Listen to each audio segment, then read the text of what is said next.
नमस्कार दोस्तों, मैं आप सभी का चिरपरिचित दोस्त उपस्थित हूं आप सभी की सेवा में एक बेहद ही महत्वपूर्ण जानकारी को लेकर के। जी हां, आइए आज हम सभी जानते हैं कैंसर के मरीजों के लिए वरदान है ये फल। कीमोथेरेपी से है 10,000 गुना अधिक प्रभावशाली।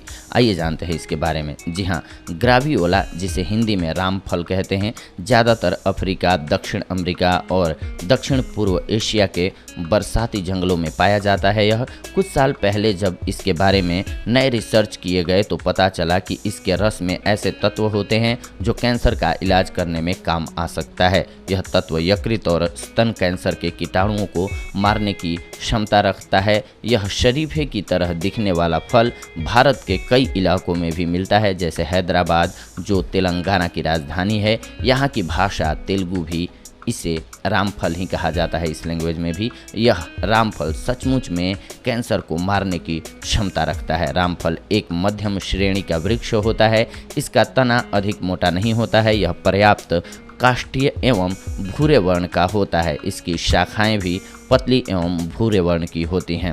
शाखाओं पर सीताफल की पत्तियों की भांति ही पत्ते लगे होते हैं। रामफल का बाहरी आवरण चिकना होता है, बेल की तरह। बाकी पेड़, पत्ता और फल के अंदर का बीज लगभग एक जैसा होता है। पत्तों पर विन्यास आम की पत्तियों के समान होता है। पत्तियां संलग्न किनारे वाली होती हैं। इसके पुष्प छोटे, हरे, सफ़ेद तथा फल आलू के समान वर्ण वाले और गुद्देदार होते हैं। इसका गुदा खट्टा, मीठा और कषैला होता है। यह वृक्ष अपना पर्याप्त आकार ले लेता है तब इसका छत्रक काफ़ी सुंदर दिखाई देता है और वृक्ष के नीचे काफ़ी शीतलता रहती है। बहुत सारी विदेशी अध्ययनों से ये बात साबित हुई है कि ये रामफल, जिसको ग्रेवियोला या एनोना रेटिकुलाटा भी कहा जाता है, यह कैंसर के मरीजों के लिए वरदान है। समर्थकों का दावा है कि यह आम कीमोथेरेपी दवाओं की तुलना में पेट के कैंसर की कोशिकाओं को मारने में अधिक प्रभावशाली है।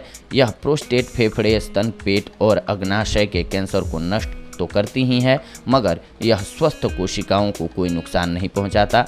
इस प्रकार से यह हमारी प्रतिरक्षा प्रणाली को बढ़ा देती है। जी हाँ, द नेशन कैंसर इंस्टीट्यूट ने इन पौधे के पत्तों और स्टेमस का निरीक्षण किया, जिसमें उन्होंने पाया कि यह पौधे कैंसर की घातक कोशिकाओं को नष्ट करने में बहुत सहायक हैं। मगर आश्चर्य इस बात का है कि इस रिपोर्ट को कभी सार्वजनिक नहीं किया गया और यह रिपोर्ट नेशन कैंसर इंस्टीट्यूट यानी कि NCI की आंतरिक रिपोर्ट बन करके रह गई। सन 1976 से ही ग्रावियोला या रामफल पर अनेक आधिकारिक अध्ययन होने शुरू हो गए थे।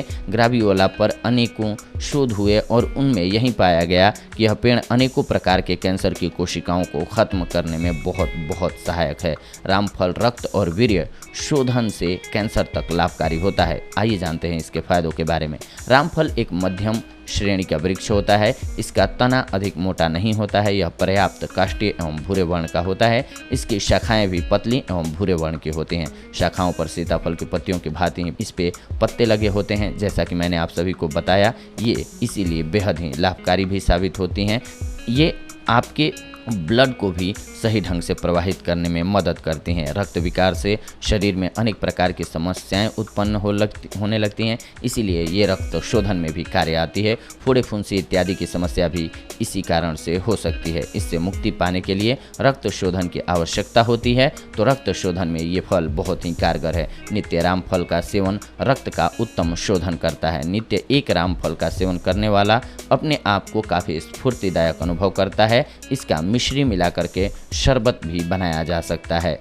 आम अतिसार में रामफल को एक मिक्सर में टुकड़े टुकड़े करके काट के डाल दीजिए तथा भली प्रकार से उसका जूस बना लीजिए। इस जूस को 2 से 3 दिन तक पीने से आम अतिसार रोग में लाभ होता है। इसके अलावा पेट के कीड़ों को मारने में, पेट में कीड़े होने से खाद्य या खाया पिया नहीं जाता है किसी से भी, शरीर को खाया पिया लगता भी नहीं है और बेचैनी का भी अनुभव होता रहता है। तो इसको दूर करने के लिए ये बेहद ही कारगर औषधि है। बच्चे पेट के कीड़ों के कारण से अधिक परेशान होते हैं। इस समस्या के उपचारार्थ आप रामफल को काले नमक के साथ खाइए, इससे आपको लाभ होगा।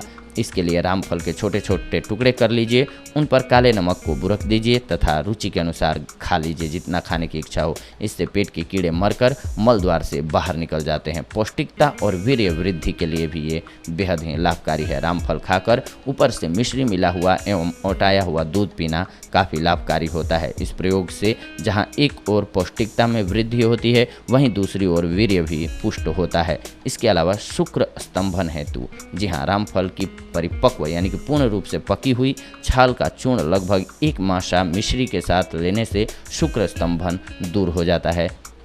इस प्रयोग से लिंगोत्थान में भी धनात्मक परिणाम मिलते हैं, यानी कि आपको परिणाम पॉजिटिव मिलता है। इसके अलावा कैंसर में अनेक विदेशी अध्ययनों में यह साबित हुआ है कि रामफल कैंसर से लड़ने में बहुत ही प्रभावशाली है। कुछ अध्ययन तो इसको कैंसर से 1000 गुना अधिक प्रभावशाली मानते हैं, जो कि कीमोथेरेपी वगैरह जो भी इसका इलाज होता है, तो इसमें ये बेहद ही कारगर साबित होता है। जी हाँ दोस्तों, तो ये थी आज की जानकारी आप सभी के लिए रामफल से रिलेटेड। अगले एपिसोड में आप सभी के साथ जुड़ते हैं एक अन्य बेहद ही महत्वपूर्ण जानकारी के साथ।